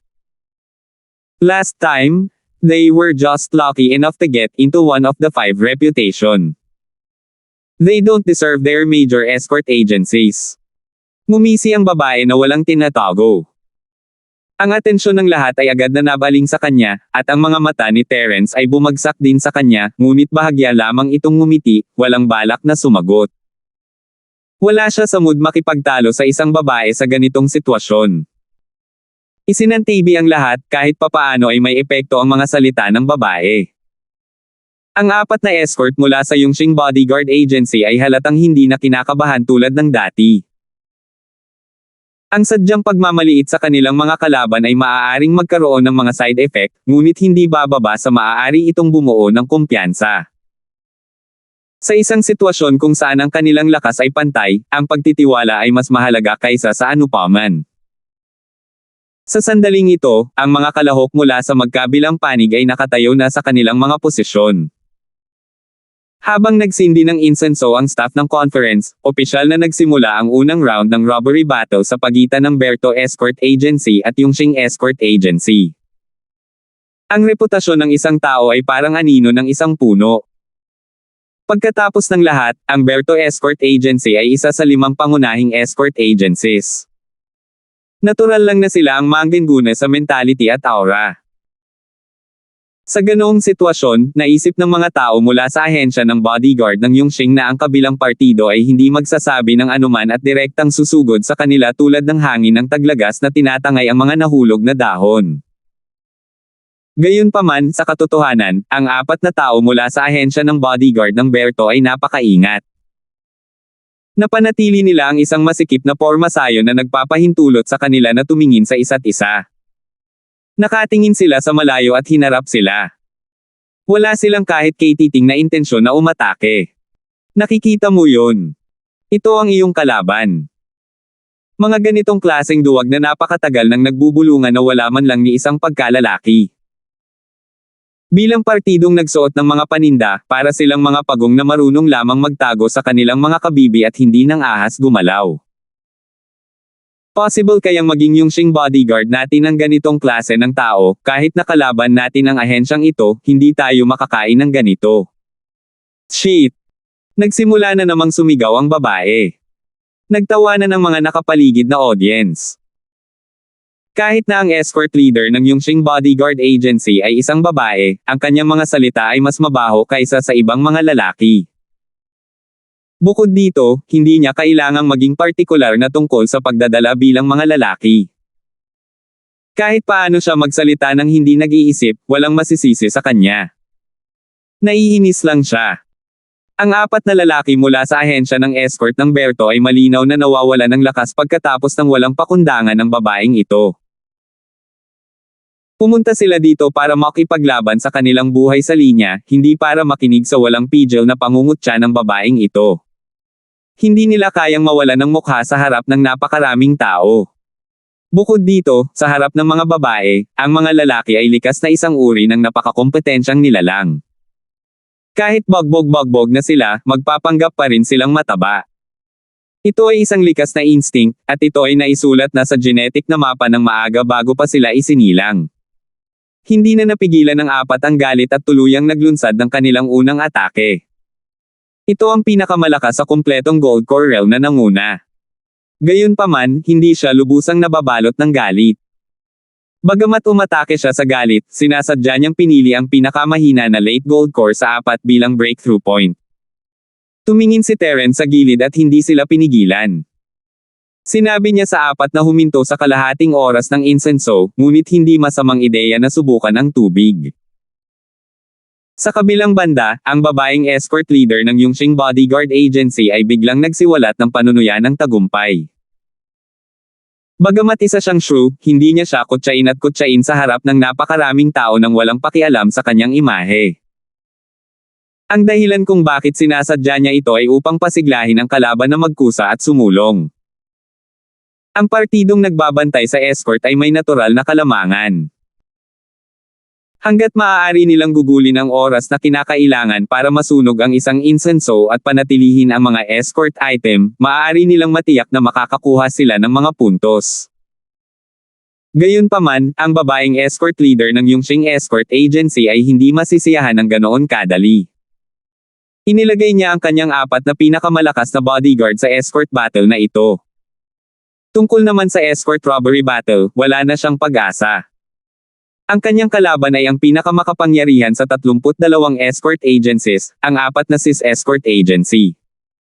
Isang hanggalang pangarap na makakuha ng mga puntos mula sa kanila. Ang escort battle na ito ay napakahalaga sa buong Yongxing Escort Agency.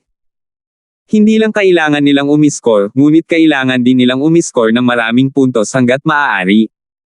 Sa ganitong paraan lamang sila hindi malalampasan ng ibang escort agencies. Sa makatuwid, hindi sapat na protektahan lamang ang selyadong pakete. Kinailangan niyang mag-isip ng mga paraan upang ang kabilang partido ang magkusa na sumulong at magkamali. Noon lamang siya nakakuha ng ilang puntos mula sa ahensya ng bodyguard ng Berto. Sa hitsura nito, halatang epektibo ang kanyang mapanuksong diskarte. Sa mga tuntunin ng individual na lakas, ang ekspertong ito sa Great Circle ng Golden Core Stage mula sa Berto Escort Agency ang pinakamalakas sa 8 taong naruroon. Ang breakthrough point na pinili niya ay ang pinakamahina na late Golden Core Stage sa 8 tao. Sa unang tingin, tila napakatalino. Gayunpaman, dahil ang Yongxing Escort Agency ay nang-ahas na gumamit ng ganoong provocative na diskarte, paanong wala silang anumang countermeasures? Inferno na nasusunog sa lungsod. Ang 4 na lalaki mula sa Yongxing Bodyguard Agency ay biglang nagkapit-bisig at gumawa ng selyo. 4 na pader ng apoy ang biglang umakyat sa kalangitan ng walang anumang babala, na agad na nahuli ang nag-iisang magsasaka sa malaking bilog ng Golden Core Stage. Sa hitsura nito, nais nilang samantalahin ang pagkakataong ito upang lipulin siya sa isang iglap. Hindi maganda, mabilis na iligtas siya. Sa kabutihang palad, naalala pa rin ng Berto Escort ang mga tagubilin ni Terence at hindi hinayaan ang isang Golden Core Peak Stage na mag-isa sa panganib. Ang iba pang 3 ay isang hakbang sa likod, ngunit maaari silang magbigay ng suporta. Sa pag-iisip nito, silang 3 ay nagmamadaling nagsanib puwersa para umatake. 4,418. Sa tulong ng mga perpektong Golden Core Realm Cultivator na nakulong sa firewall, sa wakas ay nagawa nilang masira ang firewall at magbukas ng retreat path para sa sarili nilang mga tao. Gayunpaman, kahit na gayon, ang Golden Core Paragon ay nasa isang malungkot na estado. Hindi lamang ang kanyang katawan ay naitim ng apoy ng kabilang partido, ngunit mayroon ding masangsang na nasusunog na amoy sa kanyang katawan, tulad ng isang manero ng karbon. Bagay na bagay ka, nakasimangot si Terence, na nasa gilid ng field. Mukhang handa ang kabilang panig. Ang kombinasyong pag-atake na ito ay malinaw na sinanay ng espesyal. Tila magkapantay ang lakas ng magkabilang panig, ngunit kung maglalaban-laban sila ng ganito, maliit lang ang tsansa nilang manalo. Yo, kanina ka pa naduduwag at hindi naglakas loob na umatake. 1,000 taong gulang na B***starred. Bakit bigla kang naging espiritu ng kuneho at mabilis na tumakas? Ang babae mula sa Yongxing Bodyguard Agency ay inilagay ang kanyang mga kamay sa kanyang balakang at patuloy nang inisyon ang mga ito, dahilan upang tumawa ng malakas ang mga tao. Ang mga mukha ng 4 na lalaki mula sa Berto Bodyguard Agency ay agad na naging kasing itim ng ilalim ng isang palayok. Kung hindi dahil sa mga alituntunin ng kompetisyon na nagbabawal sa kanila na humakbang palabas ng venue, gusto pa nilang sunggaban ang B***H na ito at bigyan siya ng magandang bogbog. Pero ngayon, may galit man sila, sa 4 na bodyguards lang nila ito mailabas. Gayunpaman, sa nakaraang aralin, ang 4 na tao ay hindi nang ahas na kumilos ng padalos-dalos. Kung tutuusin, talagang hindi biro ang nasusunog na paglipat ng kabilang partido sa lungsod. Kung hindi siya nailigtas ng 3 pang tao sa tamang panahon, ang pinakamalakas sa kanila, ang perpektong yugto ng Jindan, ay nasunog na at naging abo. Gayunpaman, kung sila ay natakot at hindi maglakas loob na umakyat, ang mga salita ng babaeng iyon ay tiyak na magiging mas hindi kasiya siya. Hindi lang silang 4 ang mapapahiya, kundi ang buong Berto Bodyguard Agency ay magiging katatawanan din. Ano ang kanilang gagawin? Ang 4 ay hindi maiwasang lumingon kay Terence, na nasa gilid ng field. Maaari lamang nilang ilagay ang kanilang pag-asa sa marangal na escort leader na ito. Si Terence, sa kabilang banda, ay tumingin sa patpat ng insenso wala pang kalahating oras ng insenso, at may ilang oras pa bago niya inaasahan na mangyayari ito. Ngumiti siya ng mahina sa 4, let's do it again. 1 beses pa. Lahat silang 4 ay nalilito, ngunit ang kalmadong ekspresyon ni Terence ay nagparamdam sa kanila na sila ay naiimpluwensyahan niya, at nawala ang kanilang pagkataranta. Nagkatinginan ang 4 at tumango. Dahil hiniling ni Terence sa kanila na subukan siyang muli, wala silang masabi. Susubukan nilang muli. Hehe, you're barely acting like a man. But this time, I'll make sure na hindi ka na makakaalis. Napangisi ang babae mula sa Yongxing Bodyguard Agency nang makita niya ito. Ang nakaraang pag-atake ay talagang ang pinakamahusay na pagkakataon, ngunit ang kabilang partido ay nagawang makatakas. Sayang naman. Masasabi lang niya na ang kabilang partido ay hindi pabaya gaya ng naisip niya. Kahit na tinutuya at na-provoke niya, napanatili pa rin niya ang porma sayon para suportahan ang isa't isa, na naging dahilan ng pagkabigo ng pinal na plano. Gayunpaman, hindi ito mahalaga. Espesyal na pinili nila ang 4 na masters na may apoy na espiritual na mga ugat para sanayin ang hakbang na ito sa loob ng isang buong taon. Upang linangin ang kanilang task at understanding, hindi man lang sila pinayagang lumabas para maghatid ng mga paninda. Nais nilang ipakita ang kanilang kinang sa escort party na ito sa South Continent. Bagaman ang mga kaganapan sa bawat taon ng South Continent Bodyguard Agency na Grand Meeting ay iba-iba, ang esensya ay pareho. Tiyak na magkakaroon ng group showdown dahil ito ang pinakakaraniwang sitwasyon sa totoong mundo. Magbago man ang sitwasyon, hindi ito gaanong mababago. Sa makatuwid, ang ahensya ng bodyguard ng Yongxing ay naghanda para dito sa lahat ng mga gastos. Ito ay magkasamang isinagawa ng 2 peak late Jindan stage experts at 2 late Jindan stage experts. Bukod dito, pinagsama-sama nila ito sa loob ng isang buong taon. Ang kapangyarihan ng paglipat na ito, ang nagninangas na lungsod sa nagngangalit na apoy, ay sadyang hindi magagapi sa antas ng yugto ng Jindan. Kahit na paano sinubukan ng kabilang partido, ito ay walang kabuluhan. Isa lang itong wishful thinking na masira ang sarili nilang defense line. Ang 4 na lalaki mula sa Yongxing Bodyguard Agency ay ganap na nakapasok sa zone pagkatapos ng face-to-face encounter kanina lang.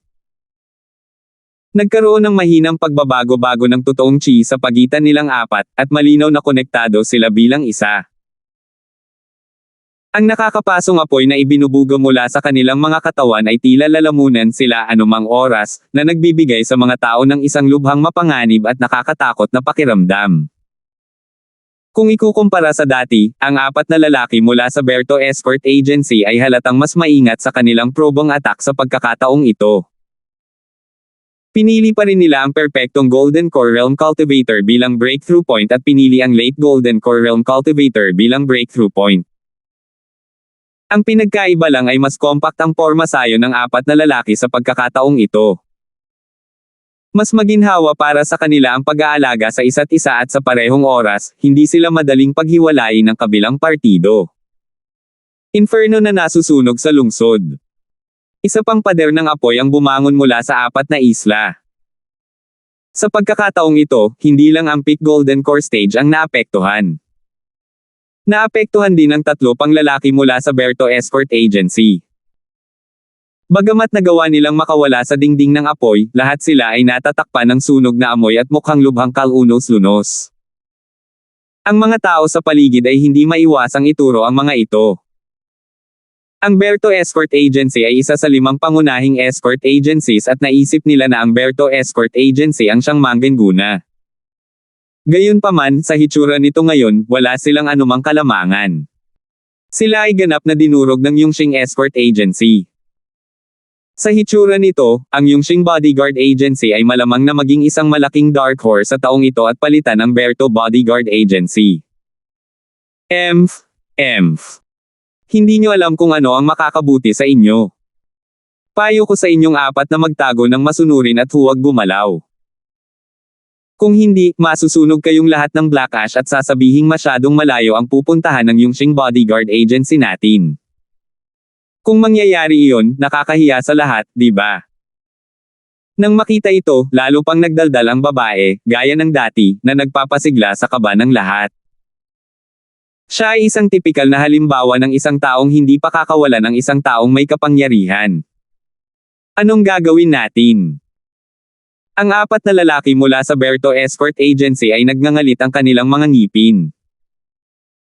Hindi nila kinaya itong nakahiga, ngunit hindi sila nang ahas na kumilos ng padalos-dalos. 2 magkasunod na talo na ang natamo nila. Sa unang pagkakataon, masasabi nilang minamaliit nila ang kanilang kalaban, ngunit hindi na nila ito masabi sa pangalawang pagkakataon. Kung magpapatuloy ito, wala silang pagkakataong manalo. Second Brother D, is this going to work? May tiwala ka bang patayin si Shorty number 4? Ang iilan sa kanila ay tumingin sa perfected Golden Core Realm.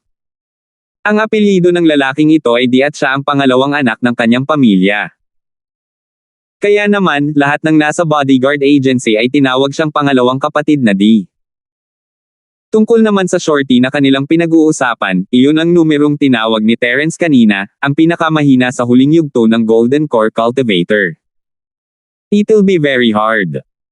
Kahit na itong si Shorty number 4 ay hindi gaanong, kapag siya ay nagtutulungan sa tatlo pa, ang kanilang pagtutulungan ay napakataset. Kung atakihin natin siya, kailangan nating harapin silang apat ng sabay-sabay. Kung talagang gusto natin siyang pilitin, hindi bababa sa dalawa sa amin ang unang mamatay. Walang magawang umiling ang pangalawang kapatid na si D. Hindi napigilan ng lahat na tumahimik. Hindi bababa sa dalawang tao mula sa kanilang panig ang kinailangang mamatay upang palitan ang pinakamahina na late Jeodan stage expert sa kabilang panig. Walang pagkakataong manalo. Ano kayang gagawin nila? Wala silang choice kundi bumaling muli kay Terence para humingi ng tulong, makita lang siyang ngumiti at itinuro ang kalahating sunog na insenso, kalmado pa rin, hindi pa oras, maupo na tayo at magpahinga. 4,419. Ha! Napatulala ang apat, ngunit mukhang hindi nagbibiro si Terence. Umupo sila, nag-aalinlangan pa rin. Sa puntong ito, kung lalabanan nila ito ng mag-isa, lahat sila ay malilipol. Maaari rin nilang pagkatiwalaan ang marangal na escort leader na ito. Kasunod ng mga utos ni Terence, ang apat na miyembro ng ahensya ng bodyguard ng Berto ay talagang naka-crossleg sa harap ng lahat. Ang eksenang ito ay ikinagulat ng mga tao sa paligid, at lahat sila ay nataranta. Ano ang sinusubukang gawin ng batang ito? Natigilan din ang head female escort ng Yongxing Bodyguard Agency. Siya ay naglagay ng maraming pagsisikap para sa pagpupulong ng ahensya ng escort na ito sa South Continent. Kahit na nakuha niya ang 2 sa 5 pinakamalaking escort agency, ang 4 na CIS Escort Agency at ang Berto Escort Agency, at ang kanyang kinabukasan ay tila malungkot, hindi ito naging hadlang sa kanyang pagiging ambisyoso. Kahit na hindi niya maalis ang 4 na CIS Escort Agency, tiyak na ibababa niya ang Berto Escort Agency na naghatid ng sarili sa kanyang pintuan ngayon. Pagkatapos ng 2 komprontasyon, nasa magandang posisyon ang Yongxing Bodyguard Agency. Inakala ng lahat na ang kalalabasan ng labanan ay napagpasyahan at ang lahat ay nakasalalay sa kung gaano karaming mga tao mula sa ahensya ng bodyguard ng Berto ang mamamatay. Sino ang mag-aakala na ang tugon ng ahensya ng bodyguard ng Berto ay hindi inaasahan? Naka-cross-legged. Hindi kaya dahil sa hindi niya kayang manalo, handa siyang umamin ng pagkatalo. Saglit na nataranta ang babaeng escort leader sa gilid ng stage. Sa paglipas ng panahon, ang 4 na tao mula sa Yongxing Bodyguard Agency, na orihinal na puno ng kayabangan, ay naging naiinip sa halip. Bago sila umakyat sa entablado, inutusan silang huwag iwanan ang selyadong pakete at magkusa na umatake. Sa makatuwid, kahit na ang mga tao mula sa Berto Escort Agency ay nakahiga at natutulog, hindi sila nang ahas na umatake ng walang pahintulot. Such a small trick. You're actually playing a psychological attack on me. Naisip ng babaeng escort leader na nakita niya ang masamang intensyon ni Terence at sumuko sa kanyang orihinal na plano ng may malamig na ngiti. She waved her hand. Dahil wala silang lakas ng loob na umakyat, saka tayo umakyat at patayin silang lahat. Siguradong 80 points ang makukuha ko. Sa sandaling sinabi niya iyon, ang 4 na escort mula sa Yongxing Bodyguard Agency ay parang mga tigre na nakagapos. Agad nilang inilabas ang kanilang matatalas na kuko at agad na umatake ng sabay. Kanina pa nila hinihintay ang pangungusap na ito. Sa harap ng nananakot at malakas na kalaban, ang 4 na lalaki mula sa Berto Escort Agency ay hindi maiwasang makaramdam ng kaba. Kahit determinado silang lumaban hanggang kamatayan, talagang wala silang magawa laban sa nagngangalit na apoy ng kalaban. Wala silang paraan para gumawa ng anuman. Napatingin silang 4 kay Terence, ngunit hindi siya kumikibo. Habang palapit ang kalaban, nagngangalit ang mga ito at tumayo. Wala silang pagpipilian kundi ipagpalit ang kanilang buhay para sa kanya. Kahit na kailanganin silang mawalan ng dalawang buhay, kailangan nilang lampasan si Shorty bilang apat. Patayin. Ang apat sa kanila ay biglang naglabas ng hindi mapigilan at tragic na aura. Alam nilang may tigre sa bundok, pero pinili pa rin nilang makipagsapalaran sa bundok tigre. Ginamit nila ang kanilang mga aksyon upang linisin ang pangalan ng ahensya ng escort ng Berto. Walang mga mahina sa 5 malalaking escort agencies. Nakakatawa. Ang babaeng escort leader ng Yongqing Bodyguard Agency ay tumawa ng mapang-asar. Ang nagngangalit na impyerno na may sensinang sinanay niya sa loob ng 1 taon ay ang hindi gaanong takot na makipaglaban ng direkta sa iba. Mabuti kung ikaw ay isang nascent soul stage expert, ngunit kung ikaw ay isang Jindan stage expert lamang, ikaw ay nanliligaw ng kamatayan kung ikaw ay lumaban ng direkta. Sa 4-person formation, ang late stage golden core ay tila ang pinakamahinang link, ngunit kung talagang gagamitin siya bilang breakthrough point, hindi niya malalaman kung paano siya namatay. Hindi napigilan ng mga manunood sa gilid ng entablado ang paghinga. Ang unang round ng kompetisyon ay isang hilingan ng karne ng kamatayan. 4-on-4 battle iyon, at walang nakakaalam kung ilan sa kanila ang makaliligtas. Malapit nang mag-away ang dalawang panig, at biglang umalangaw-ngaw ang boses ni Terence, number 1. Ang iba sa karamihan ay walang ideya kung ano ang ibig niyang sabihin. Habang naguguluhan pa sila, nakita nilang biglang nagpalit ng target ang 4 na lalaki mula sa Berto Escort Agency.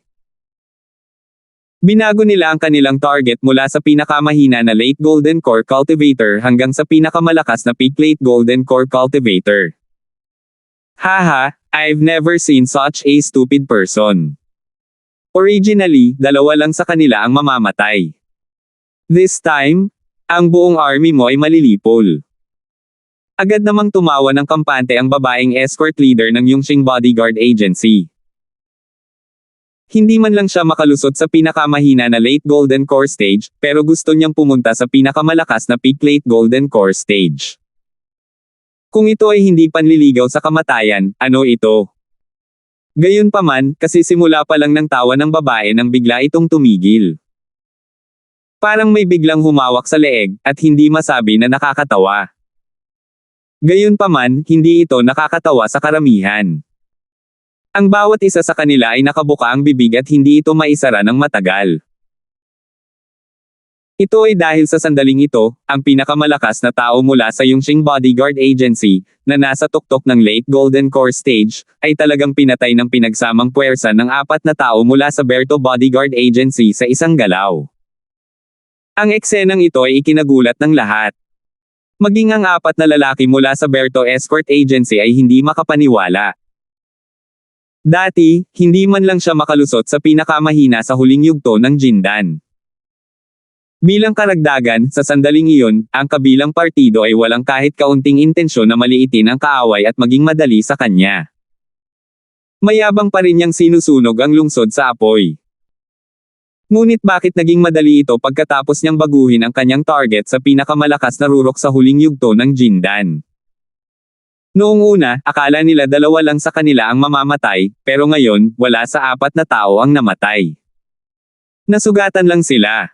Paano mo nalaman? Ang butler ay nakatayo sa likod ni Terence. Napakasimple nito. Ang kanilang inferno na nasusunog sa lungsod ay umaasa sa tacit na pagkakaunawaan sa pagitan ng isa't isa.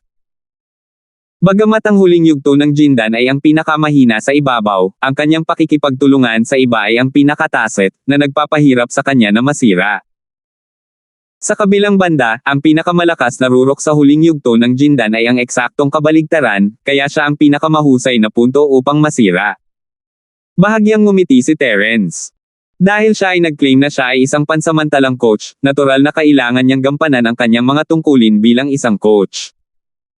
Bagamat nakatayo lang siya sa gilid at walang ginagawa, pinagmamasdan niya ang mga bahid ng kabilang panig. Bago ang kabilang partido ay nagkusa na umatake, ang kapintasang ito ay hindi masyadong halata.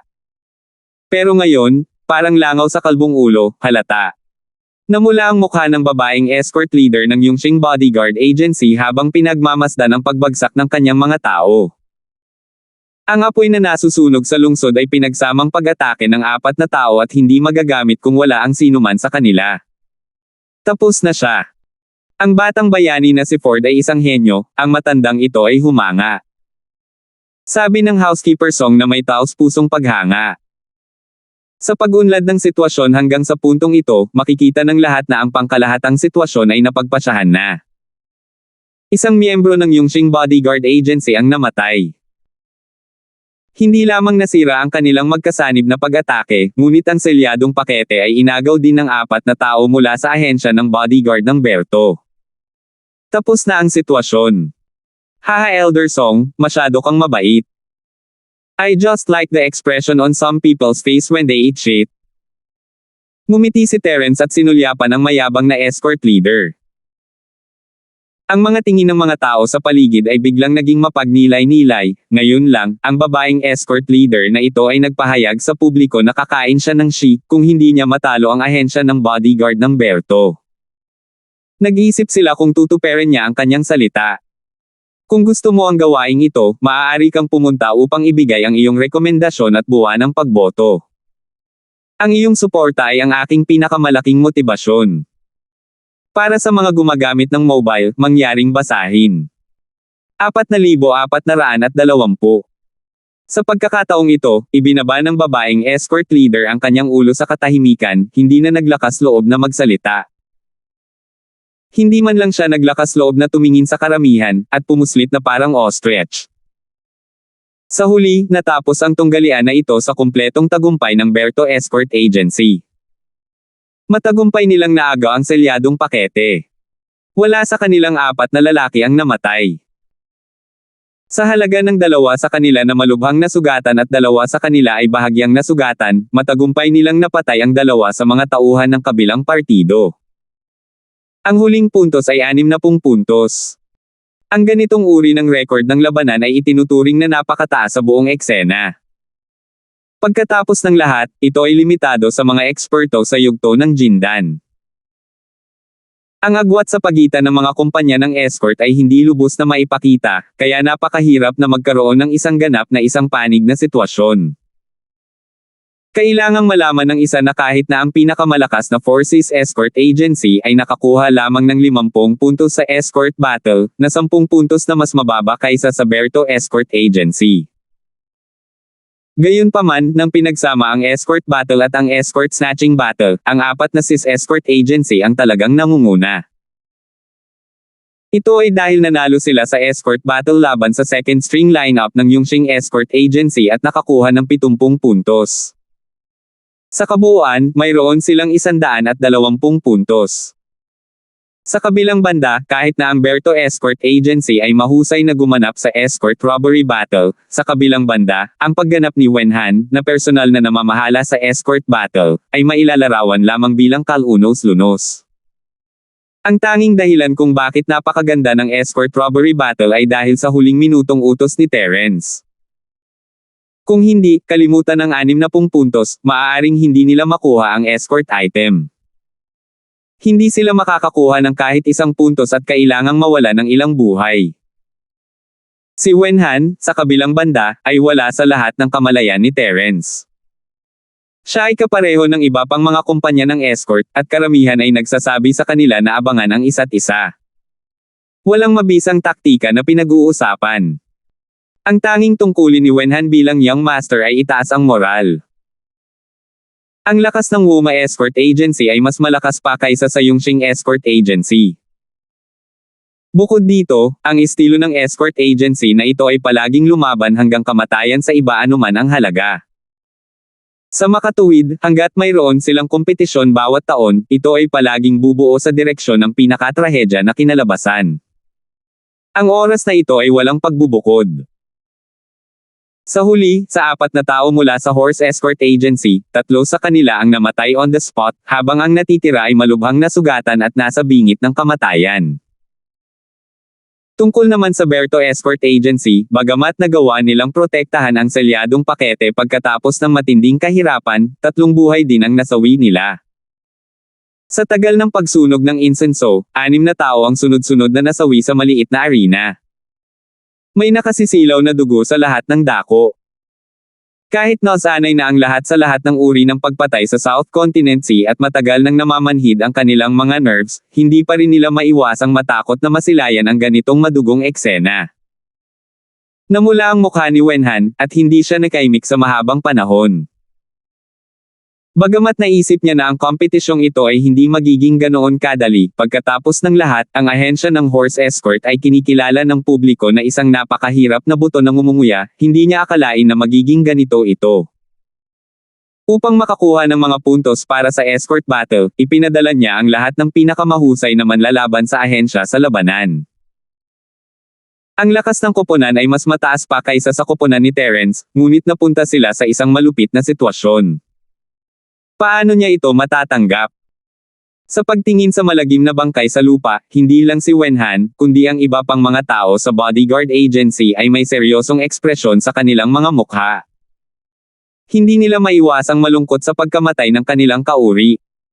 Ilang minuto pa lang ang nakalipas, nag-uusap pa rin sila at nagtatawanan. Pero ngayon, pinaghiwalay sila ng yin at yang. Bukod dito, pinatay sila sa harap ng lahat. Nakakatakot talaga ang pakiramdam na ito. Kung sila ang nag-aaway imbes na mga taong ito, mga bangkay na sana sila ngayon. Hindi ito maaaring makatulong.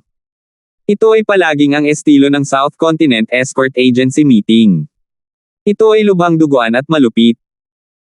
Kung anumang escort agency ang gustong mag-stand out, hindi lang nila kailangang maging makapangyarihan, kundi kailangan din nilang ipagsapalaran ang kanilang buhay.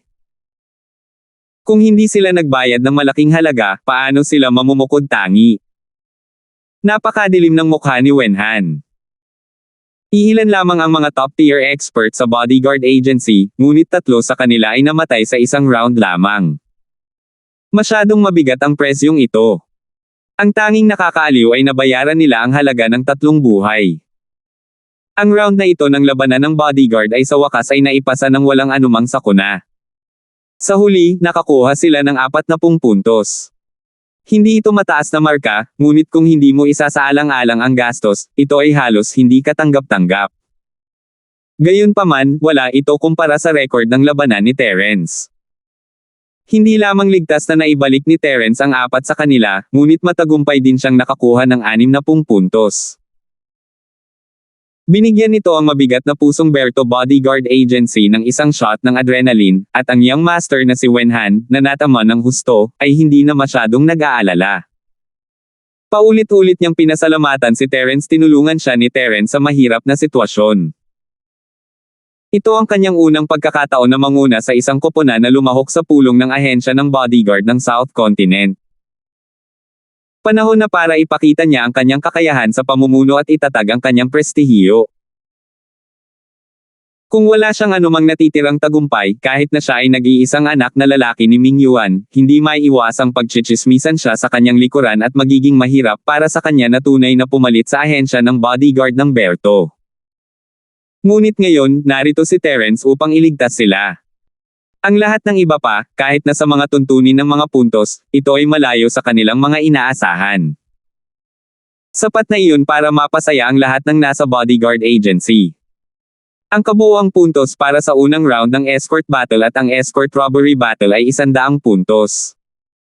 Bagamat hindi ito maihahambing sa 120 puntos ng 4 na ahensya ng SIS Escort, tiyak na kabilang ito sa pinakamahusay.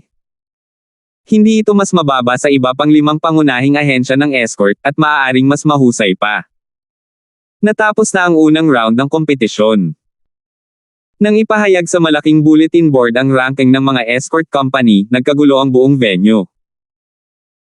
Ang 4 na ahensyang escort ng SIS ay walang alinlangan na unang nirerango, habang ang 2 pang ahensya ng escort ay nakatabla sa pangalawang pwesto, ang Divine Wind Escort Agency at ang Berto Escort Agency. Ang Divine Wind Escort Agency ay hindi isang malaking bagay. Sa napakaraming taon, ito ay palaging isa sa 5 pangunahing ahensya ng escort at kinikilala bilang isang tradisyonal na powerhouse. Ang lakas at foundation nito ay halos kapantay ng 4 na ahensya ng SIS Escort. Walang makakaisip na kakaiba na ito ay nirerango sa pangalawa. Gayunpaman, ang katotohanan na ang ahensya ng escort ng Berto ay maaari ding tumabla sa pangalawang pwesto ay talagang ikinagulat ng maraming tao. Bagamat ang Berto Escort Agency ay isa sa 5 pangunahing escort agency sa pangalan, ito ang huling kumpanya na nakasakay sa huling bus noong huling pagkakataon. Noong nakaraan, palagi itong gumagala sa 7 o 8. Kung hindi dahil sa katotohanan na ang isa sa 5 pangunahing ahensya ng escort, ang Yuantong Escort Agency, ay nagkaroon ng panloob na alitan at nagkaroon ng lahat ng uri ng swerte noong nakaraang kompetisyon, ang Berto Escort Agency ay hindi maaaring maging isa sa 5 pangunahing escort agencies sa ilalim ng normal na mga pangyayari. Sa makatuwid, sa mata ng karamihan sa mga Tagaloob, ang Berto Escort Agency ay kinuha ng dalisay na swerte at tiyak na hindi karapat-dapat sa pangalan nito. Sa pagkakataong ito, lahat sila ay naghihintay na makita ang biro. Naglagay pa sila ng taya sa mga taong mahuhulog sa Big 5, 80% at 70%. Hindi nila inaasahan na ang ahensya ng bodyguard ng Berto ay makakapagpakita ng ganoong lakas sa unang round ng kompetisyon. Hindi sila natalo sa mga tradisyonal na powerhouses sa lahat. Kung magpapatuloy ito, marami sa mga taong naruroon ay mabangkarote. Salamat po at sinamahan ninyo ako. Ingat lagi mga master.